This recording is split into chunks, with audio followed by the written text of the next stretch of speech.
पूछिए, हाइड्रोजन और ऑक्सीजन दोनों ही ऐसी गैसें हैं जो हमें दिखती तक नहीं, लेकिन जब ये आपस में मिलती हैं तो पानी बन जाता है, जिसे हम देख भी सकते हैं और पी भी सकते हैं। ये आखिर होता कैसे है? कमाल है ना? यही वो पहेली है जिसे हम आज मिलकर सुलझाएंगे। तो ये जो जादू जैसा लगता है ना, इसका एक प्रॉपर साइंटिफिक नाम है।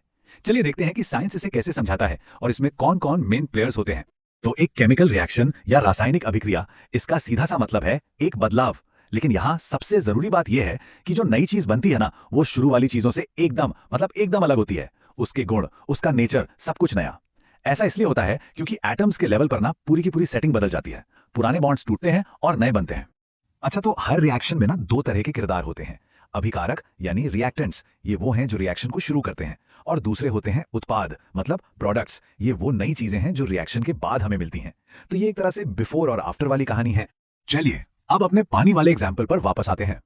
अब तो सब एकदम क्रिस्टल क्लियर हो जाएगा। हाइड्रोजन और ऑक्सीजन गैसें जो शुरू में थी, वो हो गई हमारी अभिकारक, और उनके मिलने से जो बना यानी पानी, वो हो गया हमारा उत्पाद। है ना सिंपल?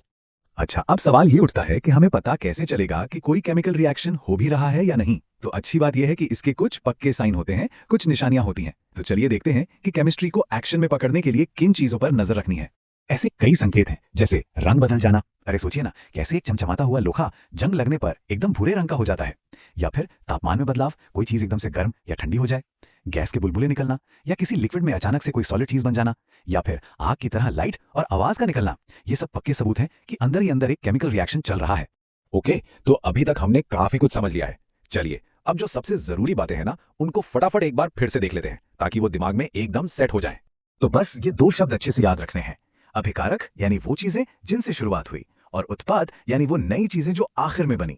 और हाँ, सबसे जरूरी बात जो बिल्कुल नहीं भूलनी है, वो ये है, किसी भी केमिकल रिएक्शन की असली पहचान यही होती है कि कुछ एकदम नया बनता है, जिसके गुण पहले वाली चीजों से बिल्कुल अलग होते हैं। अगर कुछ नया नहीं बना तो वो बस एक फिजिकल चेंज हो सकता है, केमिकल रिएक्शन नहीं।